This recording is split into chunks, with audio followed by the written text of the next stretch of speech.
Good morning. Welcome to our second episode of Ohio Bird's Eye. I'm Alyssa Yapel with DNR, and I'm here with my friends from our Division of Parks and Watercraft. Jenna Winters, she's with me today. She's going to be helping me answer questions. So folks, please use your Q&A box and ask us whatever questions you have about these awesome birds of prey today. I'm going to hand it over to Catherine and Sean, who are the naturalists at Houston Woods State Park, to introduce you to some of our awesome raptors they have. So Catherine and Sean, let's see if I can send you live here. There you go. Hi, everybody. Thank you, Alyssa. This is Catherine and Sean from out at Houston Woods State Park, and we are very excited to do a Birds of Prey program for you guys today. If you've not been to Houston Woods before, that's one of our main attractions. Our outdoor exhibits for people to see have hawks, owls, vultures, eagles, falcons. We also take care of a couple mammals as well, like foxes. For you guys today, Sean's going to tell you a little bit about why we have these animals, while I go get us our first bird. Yeah, so first I always like to start out with why we have the animals that we have. First of all, these animals are not pets. One of the things that we do here at Houston Woods is that we are a raptor rehab center. We have permits through the U.S. Fish and Wildlife Service as well as the Ohio Division of Wildlife to take in injured birds of prey. So when we say bird of prey, we're talking about hawks and owls and falcons and things like that. But we take these birds in that have been injured, and our goal is always to get them to the point that they can be released again. Unfortunately, not all the birds that we've taken into our rehab facility over the years can be released. Some of them have permanent injuries, and when that's the case, we need to find homes for them. And so we also have educational permits, again, through the Division of Wildlife, as well as display show today. Animals that we have on display here at Houston Woods typically not even extends to our reptiles and mammals. They are all animals that can't be released for some reason. So they all have some kind of permanent injury, and we're going to tell you why that is with each one. We'll have Catherine step back in with our first bird of the day. All right, everybody. So this here is Colonel. And Colonel is a red-tailed hawk. Now, it might be a little hard to see on camera, but she's got that beautiful reddish-brown tail back there. That kind of is a nice identifying marker for her, whether that red-tailed hawk is sitting on a fence post, is that red-tailed hawk flying in the sky. You can see that red tail and know what bird of prey you're looking at. Now, I said some areas and kind of spots you might see these guys. You can see them in nice big open, forested areas. You can see them in grasslands. You can see them. Cornfields are a great place for red-tailed hawks. And then they are a bird that you can see in your own backyard. Red-tailed hawks are basically the most common hawk all across the country. They are so not particular about where they are, what they're eating. They are going to be an animal that eats small mammals particularly. So we're thinking of mice and rats. They can also go after usually squirrels or rabbits. We're going to say things their own body weight and less. So if you can look at Colonel here, she is a pretty large red-tailed hawk. That's because in the bird world, remember, females are always going to be bigger. We're doing, females are doing a lot of the work. They're laying the eggs. They're going to be building the nest. So they're going to be the larger of the two sexes. And she weighs just about 4 pounds. She's a pretty light bird, but for birds of prey, 4 pounds is a lot. Another place that you might be able to see these guys is right around bird feeders. People always ask me how can they help out their raptors. Keep putting out that bird seed, because while they might not eat that seed, they are fans of those little birds that like the seed. Red-tailed hawks like Colonel here are really wonderful things to have in your area. If you do spot one, what you can do is try to guess how old they are. A lot of people don't realize that there are a couple characteristics about red-tailed hawks that tell you their age. Some of that being their red tail. That red tail of theirs does not come in until a year old. So if you see what otherwise looks like a red-tailed hawk, but with a banded tail, you just have a very young red-tailed hawk. Another thing is their eye color. Now, Colonel here has very beautiful brown eyes that match the rest of her feathers. But when she was very young, she had yellow eyes. So that yellow eye changes as that bird gets older, and it becomes a kind of darker color until at the very end of her life, which is going to be about, in the wild, usually a 15 to 20 year lifespan. In captivity, she can live up to 30 years old, maybe even a little bit longer. Her eyes are going to be so dark in color that we won't even be able to see her pupils anymore. Colonel is one of my absolute favorite birds that we have here at Houston Woods. Typically she travels everywhere with me. She is going to go to schools, she's going to go to nursing homes, and one of the biggest things is we have Miami University right up the road from us. The Miami Redhawks, where do you think they got their name? They came down here and actually drew Colonel's face to help out with their mascot. So Colonel is a pretty popular bird. The reason we have her, though, is because of this wing right here. Even on camera, I think you guys can see that drapers down a little bit. That's Colonel's broken wing. When Colonel was very, very young, she was accidentally hit by a pickup truck.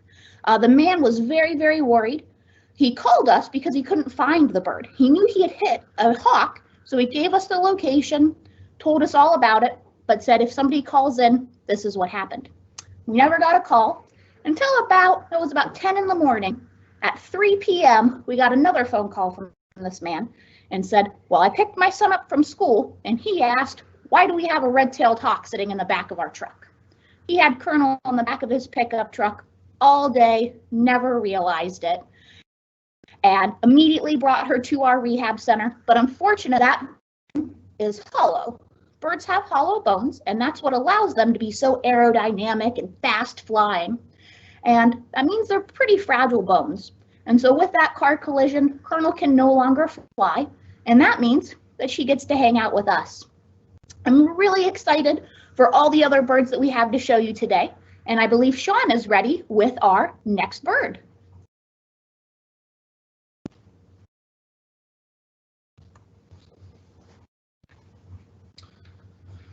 Hi, so our next bird here is a great horned owl that we have here at Houston Woods. Her name is Icarus. Great horned owls, like Icarus, are very, very common birds. You might see them as much as we do the birds like the red-tailed hawks, because like most owls, they are nocturnal. So they are much more active at night than they are during the day. And one of the ways we can tell that she's nocturnal just by looking at her is she has very, very large eyes compared to the size of her head. In fact, if our eyes were the same proportion as an owl's, our eyes would have to be about the size of softballs, just stuck to the front of our face. So it might look a little odd. But those large eyes help her see really, really well at night. So even on a dark night where we can't see much right in front of us, Icarus here can still see everything pretty clearly. Or to put that another way, if you imagine a really large room, like the size of maybe a school gym, if you went into a room that size, turned all the lights and covered up any of the windows and made it completely dark, only one candle in the middle of the room for her to see as well as we see with all the lights turned on. So she has very, very good night vision. Oh, she's going to make some noises for us too there. I hope you can hear that. There is a problem with those big eyes though, and that those big eyes take up a lot of space.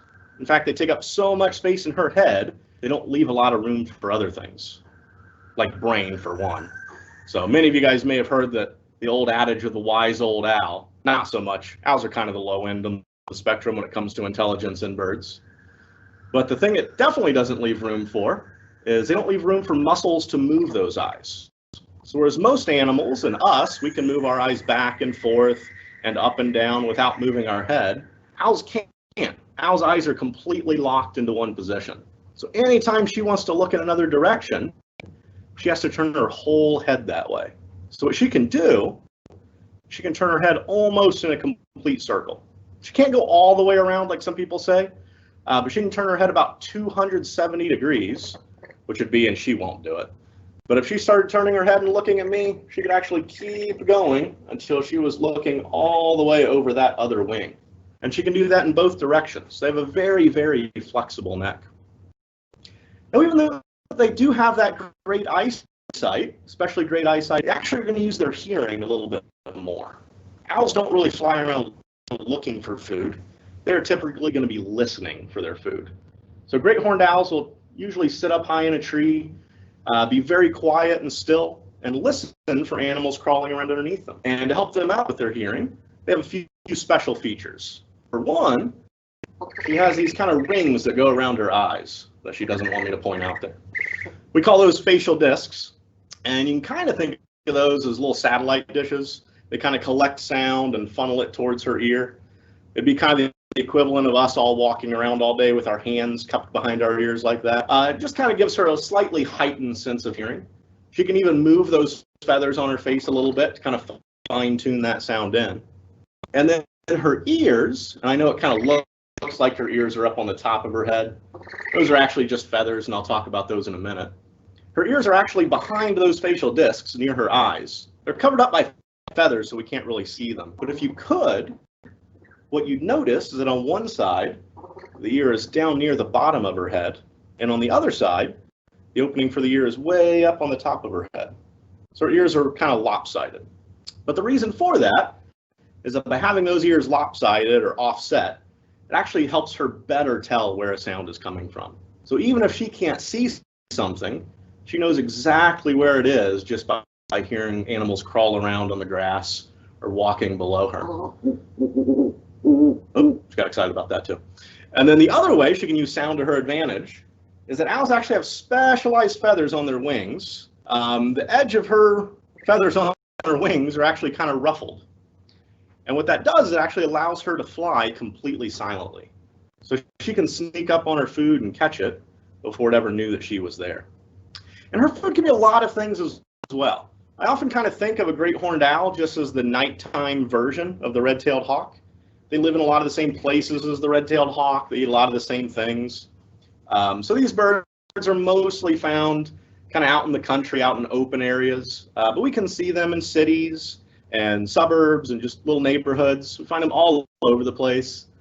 And again, they mostly like to eat a lot of small animals like mice and squirrels and rabbits. And then one of her favorite foods is actually skunks, which doesn't sound too appealing to most people.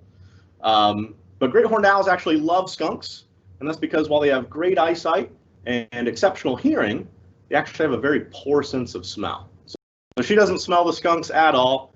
Doesn't bother her one bit. In fact, occasionally when we've gotten a great horned owl into our rehab facility, they'll still smell really bad from their last meal. They'll make our whole building smell like skunk for a few days. Hey, Sean. Yes. We have a question from Jen who asks, are lopsided ears on all birds or just the great horned owl? See, she didn't like us making fun of her ears there, but so it is most exaggerated with owls, but actually most animals in general, including us, our ears are slightly offset. So it's not something you really notice with people too much, but every one of us, we have one ear that's a little higher than the other. We have one ear that sits a little bit farther forward on our head than the other. It's just very, very small with us. But with owls, it's pretty greatly exaggerated. So you would, because they're using their sense of hearing so much. But yeah, if anyone out there watching has glasses, I can tell you I grew up wearing glasses, have contacts now. But I always wondered every time I got a new pair of glasses growing up, why they always seemed crooked. And now I realize that it's just my ears are crooked, so that's why they had to be adjusted every time. So for any of you that have to have your glasses adjusted every time you get them, that is why. But certainly, yeah, much more exaggerated with owls. And even within species of owls, great horned owls, it's probably not as exaggerated as it is some other species. Maybe one that we'll see here in a minute. But while we're talking about ears, I told you I'd mention these feathers that stick up on the top of her head. Try to show you without getting bit. It's actually how she got her name. Those feathers will stick straight up. And somebody saw that long ago and thought those looked like horns, so they named this bird a great horn. Now, they're certainly not horns, And like I said, they're not ears either, even though sometimes we call them ear tufts. Those are just feathers, and she uses those actually to help her with camouflage.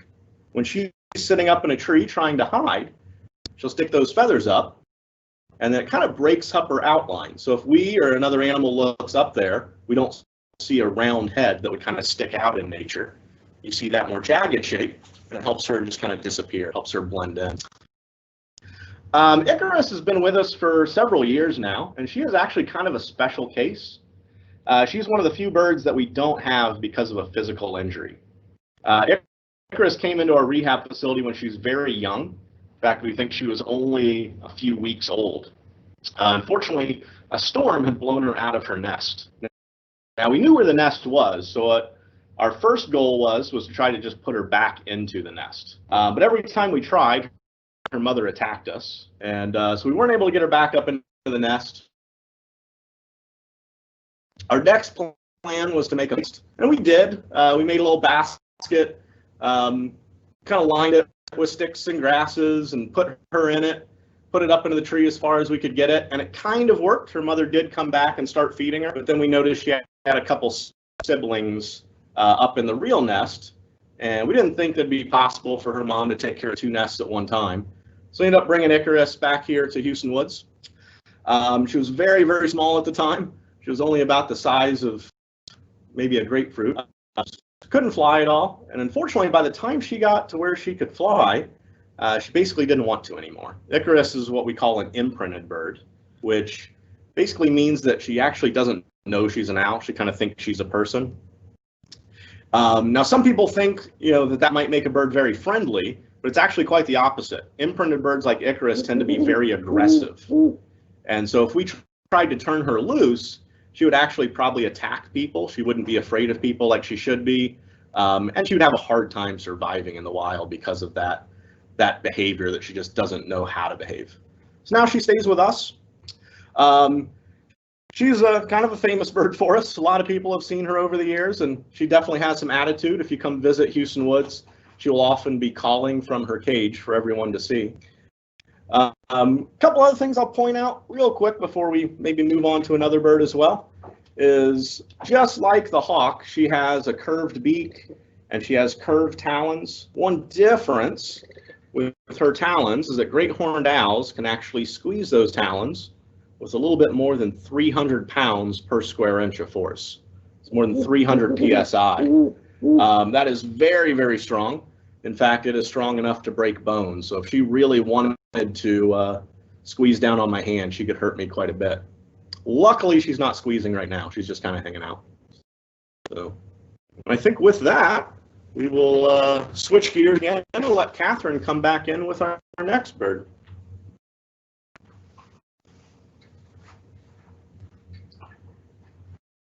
All right, everyone. So with me right now is Bo, and Bo is another owl species. He is a barn owl, and barn owls are a very unique bird for Ohio. They actually used to be all over the place, but as Ohio has kind of grew, he's not used to the camera. He's one of our newer birds. But Bo here, being a barn owl, used to be all over Ohio in nice big open fields, nice grasslands. He really needs to have that space to find his food. And unfortunately, or fortunately, because Ohio is booming in that farmland now, that's just not a good area for barn owls to survive. Their food is going to be almost 90% meadow voles, and meadow voles are a very small mammal, and so it's just not a food that they can find as easily in those big cornfields. So you don't see them as easily anymore, but if you do get to see them, it is quite the sight.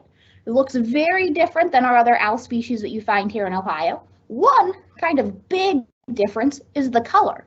The colors of our first two birds, Colonel and Icarus, are going to be those dark browns and oranges that really help blend in with the trees and all sorts of other surrounding features. With him, he is bright white, and it's a little hard to tell, but he's got speckles along his chest.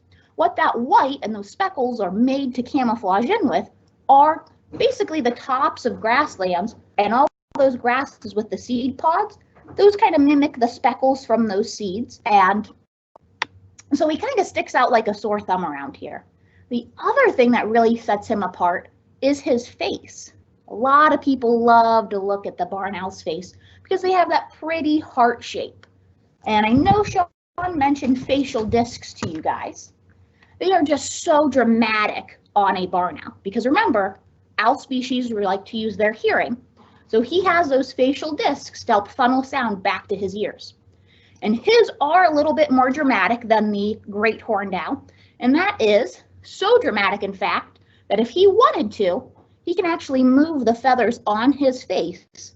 So there are times when he's so focused on listening that if I look in, he has a dark ridge on the middle of his nose from where he has moved his feathers over. And it also gives us a really good look at that curved beak of his. Also, he has those nice sharp talons. Being a raptor or a bird of prey just means that you're going to use those talons to get your food.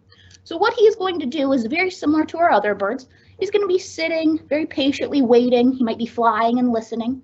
And once he sees something that he wants to go after, he dives after it and he sticks out those talons.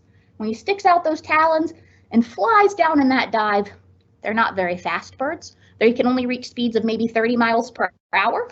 And that is why they have those nice kind of silent flight feathers to help them kind of sneak up on their food. But he's going to grab that food and he's going to eat everything. He's going to be able to eat fur. He can eat bones. And the way that a bird's stomach works is a lot like a blender.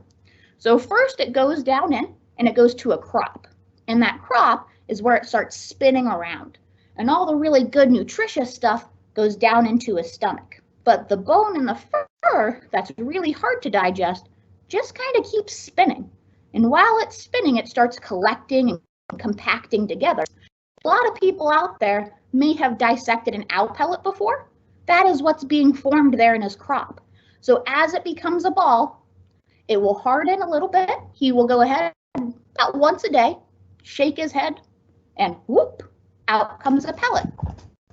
And it is pretty neat if you get to find a bird of prey pellet, because not just owls make them, all birds do. All birds of prey do. So you can find a hawk pellet, an eagle pellet, vulture pellets. They're just super smelly, so I don't recommend breaking those ones open. But if you find one, break it open, and you can kind of see some of those small bones from the animals that they have just maybe had a meal of. Hey, Catherine. Now, Catherine. Oh, he's wow. talking to us too. Oh, wow. Not Shane, as soothing. Shane wrote in and asked if he could come visit Bo. So are people able to visit Bo and the other raptors that you're shown today? That is a wonderful question, and the answer is yes. So Houston Woods is open for our outdoor exhibits only. The inside of our nature center is remaining closed for safety reasons, but our outdoor exhibits, you're allowed to walk around, see our birds of prey, see our mammals, and every day from 10 to 4:30, our nature center is open for you guys to see these animals. The thing is, though, we do have some safety precautions that we ask that when you arrive, you read our signs and go through our one-way system, make sure you're washing your hands, wear your mask, and things like that. Thank you, Shane, for asking, and I hope you do come visit Bo and our other animals.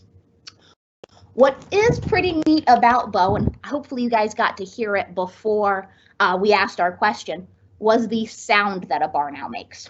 So it is not the very kind of who that you're used to thinking of for an owl. Barn owls have a very unique call that sounds just like a scream. And it is so unique. In fact, remember I said that barn owls used to be here a lot more in the early pioneer days. So what kind of happened, we figured out that all of these early farmers and settlers had these nice big barns, had these nice dark areas where they would go out at night and they would see a white face, maybe by their candlelight or a small fire. They would see that white face. Remember, he flies silently, so that white face just swifts from side to side. And then all of a sudden they're hearing a scream. That's how a lot of our ghost stories got started, were by these guys right here. Barn owls are a really unique species. We're really glad to have them here in Ohio. The reason we have Bo is kind of a unique reason. He is also an imprinted bird. He is a bird that came from a facility down in Kentucky, And they had him, he's still fairly young. He is probably about 3 or 4 years old. It was one of the best phone calls I think we ever received. It was from a man who called and asked, he said, we have an education facility. We have birds of prey. Do you guys have a bar now? I said, no, we don't. It's like, do you want one? Because this bird is a jerk. And I think he was just a little bit tired of working with Bo, because as you see with our birds, they do sit on our glove, and it takes a lot of training and time to get a bird to feel comfortable sitting on a glove. And you might notice that Bo flies off a little bit. It's because we're still working on it, and that's okay. And for those who didn't get to hear it before, that is the beautiful sound that a bar now makes.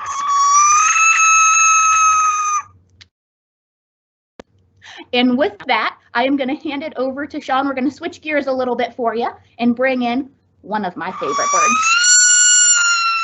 Sorry, I like you too.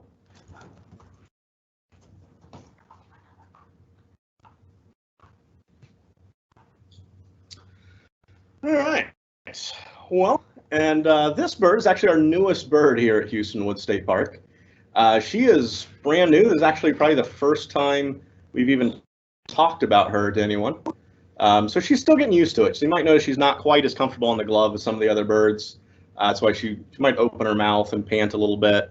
But I think she should do a good job for us. This is a peregrine falcon, a bird that we don't really see very commonly in Ohio. We certainly see them in a few places. We tend to see them more in kind of the larger cities. And it's because cities actually mimic their natural landscape a little bit better than the rest of Ohio. Peregrine falcons don't really live out in the farm fields or live in trees. They typically actually will build nests on the side of cliffs. So tall buildings, those skyscrapers, kind of mimic that pretty well. And that's where we'll typically see these guys in those larger cities. They do look a lot like a hawk. And they certainly have some similarities to hawks and the rest of the birds. They still have that sharp curved beak, the sharp curved talons. But these guys, I always kind of say, are kind of like the jet fighters of the bird world. They're kind of built for speed. So they're a little bit skinnier than the hawks are. They typically will have kind of longer pointed feathers. Now her feathers aren't looking great right now. She is brand new and had spent some time in a rehab facility. And so she's got to have some new feathers growing in for her look, kind of her typical normal self. But usually these guys have nice kind of pointed wings and pointed feathers. And that makes them very aerodynamic. In fact, peregrine falcons are the fastest birds that we have. Peregrine falcons, when they go into a dive, can reach speeds of up to about 200 miles an hour. And that's what they'll do when they're hunting. So falcons are primarily bird eaters. They will eat small animals, small mice and things like that as well, but they mostly like to eat birds. And what they'll do is they'll fly high up above the bird, and then they go into a dive, come flying down straight towards it. You can see she doesn't like my hand moving around quite yet, which is a problem because I talk with my hands. But she dives straight down towards that bird, and then when they get to the bird, they actually will punch it right out of the air. So they ball up their feet, kind of punch the little small bird that they're hunting. That kind of knocks it out of the air, and then they swoop down and grab it. Also, to help them catch those birds while they're flying, they have very, very large feet as compared to some of the other birds. They have long toes that helps them get kind of a nice, kind of wide grip so they can reach out and grab those birds straight out of the air. Now, some features that all falcons have that kind of help us identify them is that all species of falcons, whether it be peregrine falcons or maybe kestrels that a lot of us are more familiar with, they always have these black marks underneath their eyes. And the reason they have that, it's kind of the same reason that football players or baseball players might put black marks under their eyes, is it helps kind of reduce the glare from the sun. So it helps them kind of see and ultimately catch their food a little bit better. This one, like I said, is very, very new. So she's only been here at Houston Woods for maybe a couple months now. Very, very kind of young, still getting used to all this. She came from a rehab facility up in northern Ohio. Unfortunately, when they got her, they said that she had a broken clavicle. So she had broken that bone. right about there. She could fly a little bit, just not very well. And as Catherine may have mentioned earlier, since bird bones are hollow, when they break pretty badly, and they just don't heal up as well as our bones do, and they never will. So they had a little bit of hope for her that maybe she would be able to be returned to the wild, but ultimately they said that she just never regained the flight to sustain herself. She actually can fly a little bit, so in the cage that she's in now here at Houston Woods, she likes to fly back and forth and make it hard for us to pick her up when we're going to get her.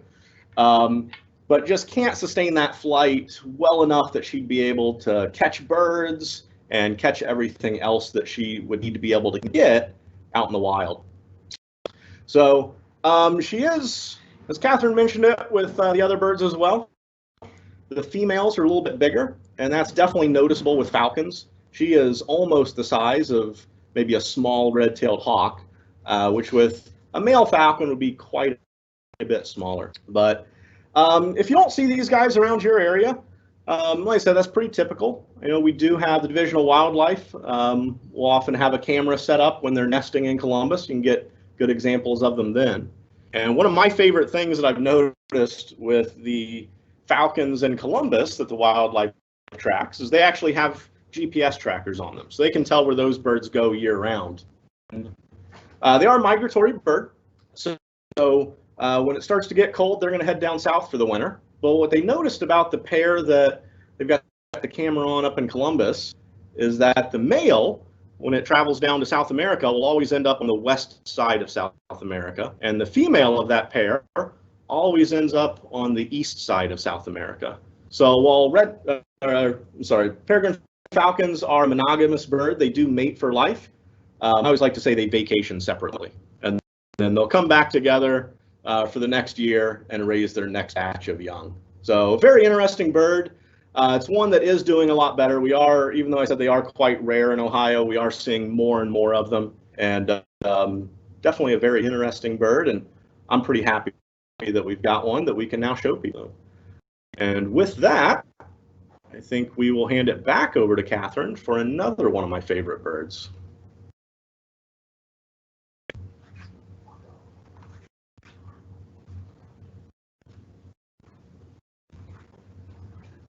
All right. So I wanted to quickly revisit our hawk species because red-tailed hawks may be the most, populous hawk species. They're not the only one we see here in Ohio. And this is truly a spectacular bird, just like all of our other birds. But this is one that, we probably will not get another one of these guys in our rehab center again. This is a rough-legged hawk. Now, rough-legged hawks get their name from those nice feathers that go all the way down to their talons. Most birds of prey, their feathers stop about mid-length on their legs. But rough-legged hawks have those beautiful white and gray and brown speckled feathers that go all the way down to their feet. Now, I mentioned that they, are a very rare bird for this time and this area. And that's because, again, just like Beau the barn owl, if you remember that white color, that sticks out like a sore thumb. And that's what color you typically see rough-legged hawks in. They have a light phase and a dark phase, but it's all going to be camouflage colors of white and gray, some browns and some little black speckles here. But that's because these birds are typically blended into the area known as the Arctic tundra. These are actually a cold weather bird, and that is where they spend most of their time. The only reason that he was here in Ohio was because it got so cold in the Arctic tundra that food was getting a little scarcer, and he was down here visiting in the very dead of winter. So rough-legged hawks will kind of swoop down into our Ohio range when we are having our coldest temperatures, but to them, it feels like summertime. And so they come down here for a little bit more readily available food. They are going to be, just like our other birds, kind of mammal eaters. But they also have a particular favorite food, and that is called a lemmings. Now, a lemming is just a small rodent, but what's really neat about the way these guys hunt their food is it's a lot like the other birds. So they've got to catch it first. They've got to be up watching. Hawks have amazing eyesight, and all birds of prey do, but with hawks especially, they typically use their eyes to find their food. And so he'll be searching out, scanning for food. He'll see it and he'll dive after it.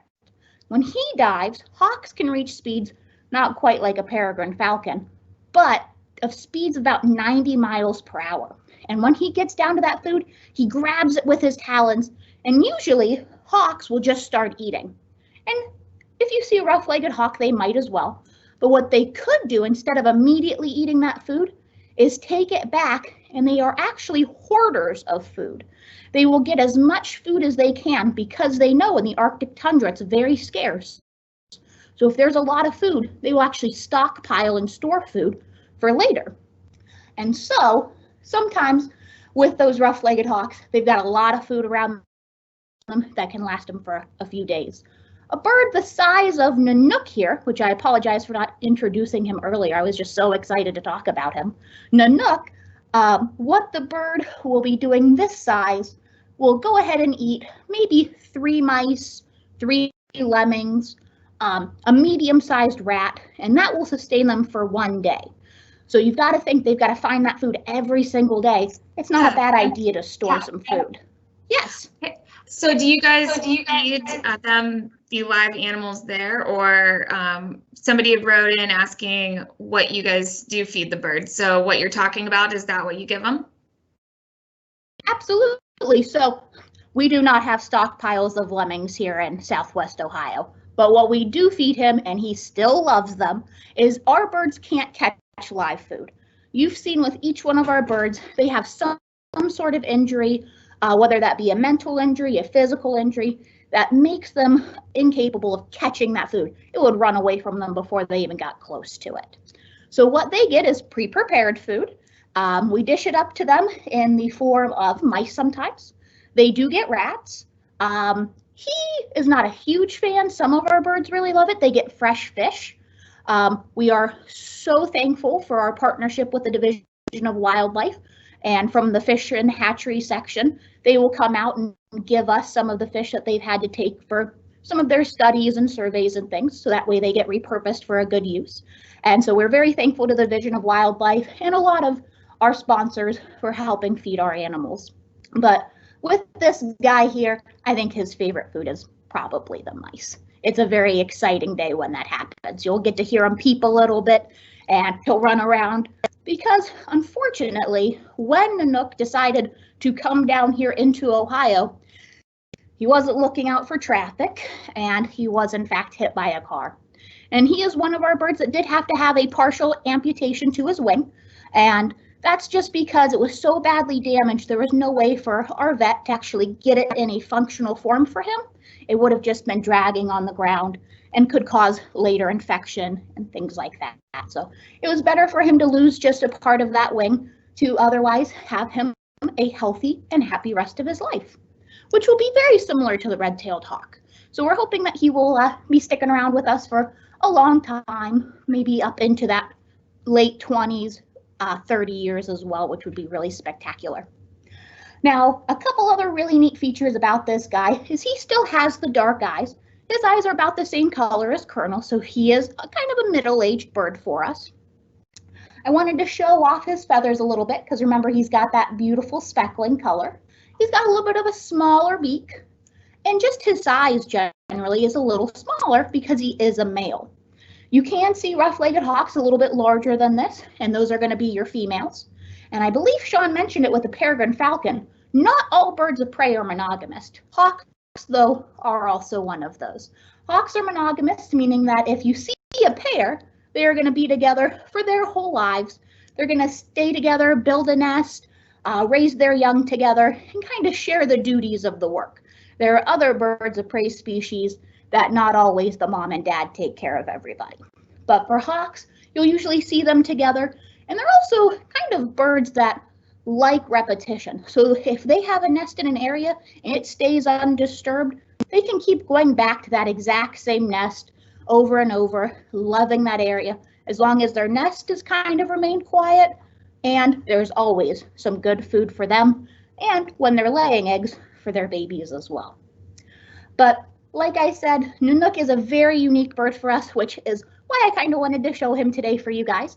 We do have up next with Sean, one of our crowd and visitor favorite birds.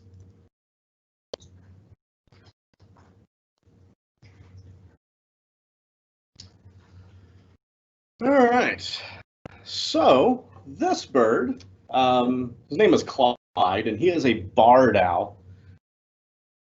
I'm going to say that again because a lot of people mishear that. Catherine already showed but this one is called a barred owl. And you get that name for the stripes or bars across his chest and across his wings and across his tail. The one thing I always like to tell everyone about Clyde, just to clarify, is he is not actually as big as he looks right now. One of the most important things people should know about Clyde is that for some reason he hates me. And it's not everyone, it's specifically me.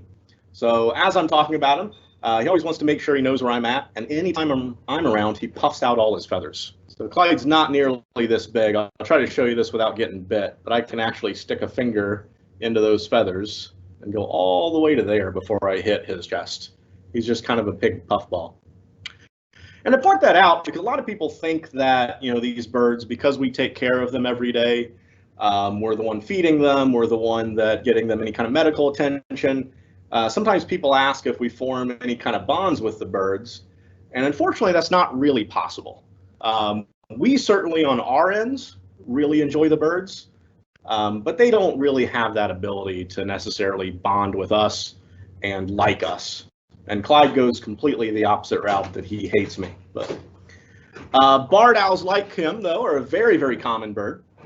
They are found throughout Ohio. Again, we might not see them that much because, again, they are nocturnal. Now, they are a little bit more willing to come out during daylight hours than like the great horned owl or the barn owl that we had out. But we still are going to mostly see them active at night. And while you might not see them that much, this is one you can hear a lot. Barred owls are very, very vocal. They have a very distinct, and they're typically a little bit more willing to make their call than some other species of owls. So in their call, a lot of people say it kind of sounds like they're saying something when they do it. A lot of people say it sounds like they're saying, "Who cooks for you? Who cooks for you all?" And I will give you a very poor rendition of that here. So if you guys listen to my bad owl call, it should sound a little bit like that pattern. Who cooks for you? Who cooks for you all? Oh, oh, oh, oh, oh, oh, oh, oh. And he doesn't care at all. But you guys can try to make that call at home. See, right now, no one's listening to you, so you don't have to be embarrassed to make the call. But you can make that call. And if you live in a place that you think you might have barred owls near you, certainly in the woods, but even sometimes in town, you can go outside at night and you can make a call like that, and you don't have to be very good at it. And sometimes you can get these guys responding to you. They can be, like I said, very, very vocal. Now, like I said, they will live in a lot of different environments, but the place that they like the most are older forests. So we might call a more mature forest, has kind of plenty of big trees, maybe a little bit of open space for them to fly around very easily. Here at Houston Woods, we actually have a mature forest that's never been cut down. So it's kind of an ideal place for them, but we can find them all over the place. And kind of similar theme of food with some of the other birds. They eat a lot of mice. They'll eat small lizards, small birds, frogs. They're not going to be too picky, but they do go after a little bit smaller foods than some of the other ones do. Clyde here has kind of a similar story to many of our other birds here. Unfortunately, he was hit by a car, and he was actually found by the Trotwood, Ohio Police Department. One of their officers pulled over a car, and when he was approaching it, he said he noticed it looked like something was, that they had maybe something stuck on their luggage rack. And they walk over and saw that Clyde was actually wedged into their luggage rack. Unfortunately, they had hit him with the car. They didn't realize it. They had seen him, but they thought that he flew right over the top.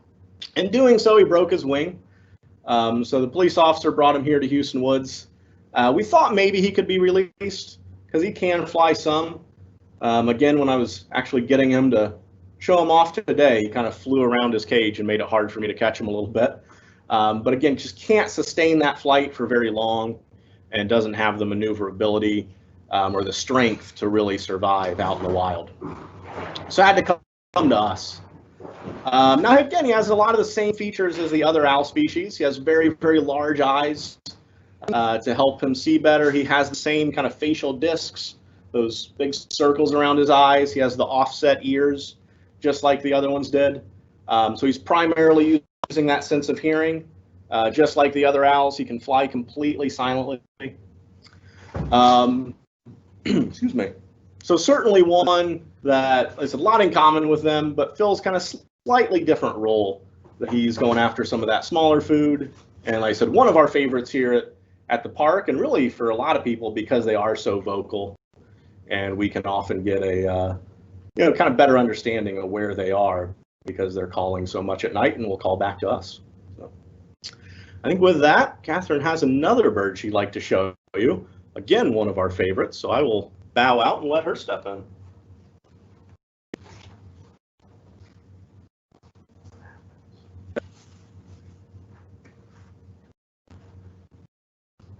All right, everybody. So this here is one of my favorite birds. So my favorite birds are, in fact, turkey vultures. Turkey vultures are basically the complete opposite of a lot of the other birds we talked about today, as being they are incredibly smart. Turkey vultures have been known to, one, get in a little bit of mischief. They are birds that can kind of get into trouble with homeowners because they are trying to get into their car, steal some of their nice objects that they might leave laying around their yard. They're very smart birds, and we see that all the time here at Houston Woods because we have two turkey vultures. This here is Bert, and Bert has a counterpart named Ed, who, for some reason or another, they love all the other birds except for each other. So you see a little bit of rivalry between our two turkey vultures here at Houston Woods. And you see that by Ed constantly messing with Bert. In fact, there was one day, and it was for a series of his speech. We were so frantic, could not figure out what was happening. He just watched. Ed went ahead and would go over, and he hates this story. Excuse me for a moment.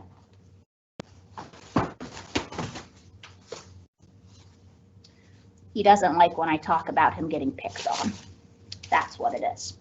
But Ed actually learned from us how to lift up the latch, pull it over, and put it back down. And he was letting Bert out so he could try to get after him. So we learned quickly that our vultures are always watching us. Now, turkey vultures are a bird that you see probably all over the place. You see them in your backyard. You see them most of the time flying really high.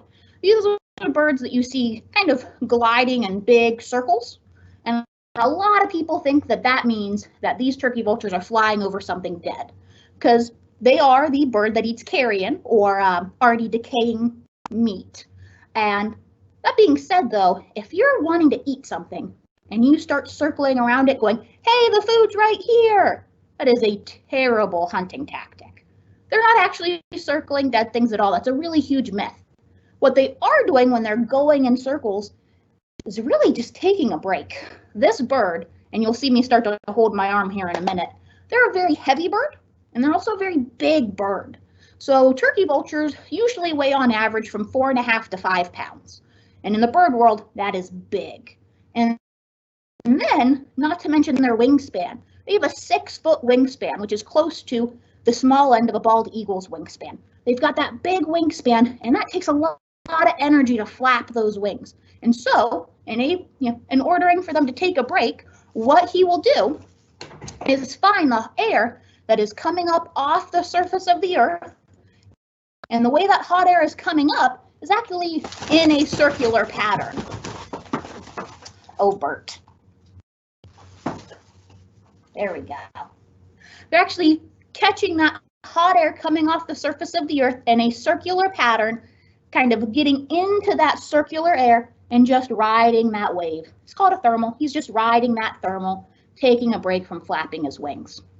Now, you've kind of learned a lot of different ways that birds can find their food. You've got hawks that use their eyes, owls that use their hearing, falcons who use their sense of touch to just get that bird. What vultures do is pretty unique because a lot of other birds can't really smell. Vultures, on the other hand, have a terrific sense of smell. It has been kind of showed that they can smell their food from up to about 2 miles away. There's studies done that says it's even a little farther away that they can smell their food. So they know what they're getting ready to eat. They want to eat that for us. So he's going to be either roosting, so sitting high up, or doing those circular flights, sniffing for food. And once he finds food, he'll go down, and he has got a very unique beak. It's still a very strong beak, but it's not really used for kind of pulling and eating. It's used more for twisting. So he's going to grab onto that food, maybe on the side of the road or in a field, and he's just going to start twisting and pulling and making his way into a nice big belly full of food that otherwise, if vultures were not taking care of that, could otherwise make us and other animals very sick. They have a very strong stomach that can allow them to digest all that kind of rotting, meat. And so they're really doing us a service by eating their meals. A lot of times you do see turkey vultures in big clusters. They're kind of a more social bird than any of our other species that we've talked about today. In fact, if you would like to know, if you do see a large group of turkey vultures together, it has a name. It is called a kettle of turkey vultures. And so if you see a nice big group, you've got a kettle around. So they can be social, they can be eating together. Sometimes they might bicker about whose turn it is to take a bite, but they can eat from the same food. And what is kind of unique, not only their sense of smell, but is the noise that they make. So they don't actually have any vocal cords, so they can't make a hoot or a beautiful long call like a red-tailed hawk can. What they can do is hiss and spit. And, I still find it endearing. Not a lot of other people do. Their talons are much weaker as well. They're just made for kind of standing on their food to help pull it off. It's not actually used for gripping. They don't have that really strong defense mechanism of our other birds. So they've got to be a little creative. Now, you never want to mess with a turkey vulture. 1, because they'll probably outsmart you. And 2, because their number 1 defense mechanism, hissing, growling, and projection. And I don't know about you guys, but I see what they've been eating. I don't eat that anywhere all over. And I'll tell you right now, they can get a distance with that as well. So keep your distance from our turkey vultures. Appreciate them for all of the great work that they do for us. Bert here is with us because, and you might have noticed when he spread his wings out a little bit, he is also one that has a partially amputated wing, And that's because he as well was hit by a car. And especially for him, just like Nanook, his wing could no longer be held up, so it was just dragging. So it was really important to the vet to immediately get that taken care of so he could start recouping from that injury. And we've had Bert for a pretty long time, but we will have him for even longer. Turkey vultures have a very kind of long lifespan. We have a turkey vulture, I said Ed. He has been here since 1989, and he was an adult when he came to us, and he is still spry as well. So turkey vultures can live into their 40s. I think we had one that passed away when he was in his late 40s, so 47, 48 years old. And so these guys will be around for a long time, and hopefully you guys can come out and safely get to see some of these wonderful birds of prey that we have. I'm going to go ahead and quickly put Bert back. Sean's going to step in here, and we would love to answer any last-minute questions you guys might have. Please feel free to shout them out to us because we've got a few more minutes here and would love to hear from you guys. So I'll be right back. Thanks, Catherine. We do have. Real quick, as Catherine's putting Bert away, I guess I would mention for anyone out there, if they do come across any injured birds of prey like this or any injured wildlife, they can contact the Division of Wildlife at 1-800-WILDLIFE is their phone number, and they can give them a list of rehabbers Or if you get on the Division of Wildlife's website, you can find a list of local rehabbers that's organized by county and by what kind of animals that they take in. Because you don't really want to try to, even though we all, kind of have that good heart and want to take care of animals, sometimes it's hard to do if you don't have the training and the veterinary help and all that. But yeah, so we can reach those. If we're nearby, we're happy to take the birds, but there's other rehabbers throughout the state. And with that, yeah, sorry, any questions? Oh, no, you're totally fine. We have 5 minutes before they disconnect your guys' internet. So. That's very true. Right. So somebody asked, if you see a hawk in your backyard and it seems threatening, what should you do? And will raptors attack a small dog? So we as people, we don't really have to worry about. They're not going to attack a person. There certainly are cases where larger raptors have attacked very small dogs. One, I can tell you it's fairly rare. For a red-tailed hawk, like Catherine showed at first, that bird only weighs about 3.5 pounds, and that's a large red-tailed hawk. And so the largest thing she could actually carry off and fly away with would be an animal probably less than 3 pounds. So it would have to be a very, very small dog. That being said, it certainly is the case. Generally, what I recommend for people is just if you do think you have a hawk in your backyard and you're worried about your dog, just don't leave it out there alone. The hawk is not going to come down and attack a dog if a person is out there with it, because we're too, much more scary for the hawk than is, the dog is appealing as food. But yeah, certainly something to be aware of. Okay, and Christy wrote in and said, are there other types of falcons in Ohio? We saw a smaller one catch a sparrow in the field near our home. It was smaller than that one that you guys had earlier, and it didn't have that brown coloring. Yeah, so there are actually several species of falcons that you can find here in Ohio, and a little bit more common as well.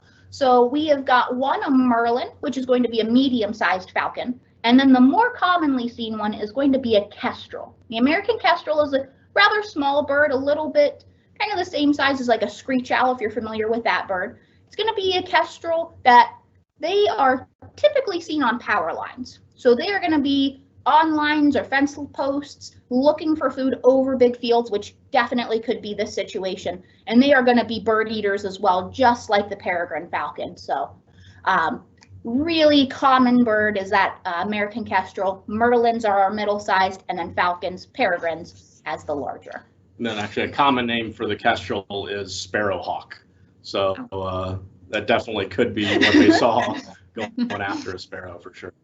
Okay, and Isabella wrote in and said, can you talk about how the hawks and some other birds keep their head in place while their bodies move? Why do they do that? Sure. So, I mentioned a little bit with the owl that the owl doesn't have the ability to move its eyes like we do. The owl's eyes are pretty much locked into place, and to a lesser degree, all the birds, their eyes don't really move the same way that ours do. That movement of our eyes is what allows us to really focus on what we're looking at. In fact, our eyes even kind of shake a little bit in our head. We just don't notice it because it's so fast and small.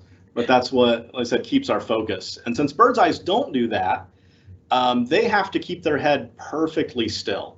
So their head almost works like a gyroscope, where that head will sit still even if the body's moving underneath. The bones in their neck connect a little bit differently to their heads than ours do. And then they have a lot more bones in their neck. So that gives them kind of a little bit larger range of motion. So if they're sitting up on a branch or on a power line and the wind's blowing and maybe their body is kind of swaying back and forth, that head can sit perfectly still so they can still see everything running around below. That's even the same reason why, if anyone's ever seen like a chicken or a turkey walking, they've got that really distinct head bob, because again, they're trying to keep their head still, but eventually it has to catch up to the body. But for sure, sometimes I forget to mention it, but you'll notice it when we're talking about the bird and they're kind of bouncing around a little bit. Okay, 2 more questions before we wrap it up real quickly. Do you guys ever get bit or scratched by your birds? Bryn wrote in and asked that, so thanks for your question, Bryn. That is a wonderful question, and that is a good indication to tell you guys that these are still very much wild animals. Even though they are birds that we handle every single day, and we do it as carefully and safely as possible, sometimes accidents happen. Primarily the interactions and scars that I have been from when we're actually collecting wild birds that need to come into our rehab center. But every now and then, and I gotta say, Icarus has gotten me. She is the bird, the great horned owl with a little bit of an attitude. If I, as her caretaker, get a little bit too careless and start lowering my arm down, she sees that bare skin of mine and goes, I could bite that. And so accidents do happen. However, they are very far and few between. We try to keep, obviously our first priority is keeping the birds safe and then keeping ourselves safe. So that is a good question. Yeah, the same. It happens.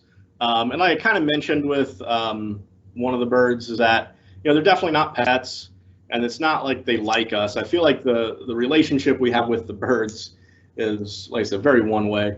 But it kind of happens, with, I don't want to say trust, but it's, if we're behaving and we're doing the same things that the bird is used to, they usually will remain fairly calm. If we do something that they're not expecting, then yeah, their attitude can change a little bit, and we've certainly been bitten. We just have to be careful as we can. Okay, and last question is from Tanya. Do the owl species cohabitate or live in the same enclosure? Did you guys hear that? Sorry. So I think we heard it. Sorry, it broke up a little bit. Okay. Most of our species are all kept separately. So they all have their own enclosure. There are a couple species of, if we have the same species, so like we actually have 2 barred owls, so Clyde and the other barred owl do stay in the same cage. Screech owls. We have some screech owls. The hawk that Catherine showed you, the Nook, it can stay in a cage with a different type of hawk. It's really kind of species dependent and individual dependent. So we'll first look and see if 2 species are compatible, and then if we want to keep them together, we'll try it, and we just very closely monitor them. And then if we see any signs of aggression or that they're too much stress being around each other, then we'll separate them. Okay, I lied. One more question. Dana just wrote in and asked, do you get to release a lot of the animals that come to the center? And well, I know I've seen Sean and maybe Catherine on our YouTube page, OhioDNR, on YouTube, releasing some of them, but how many do you guys get to release? Is it a lot?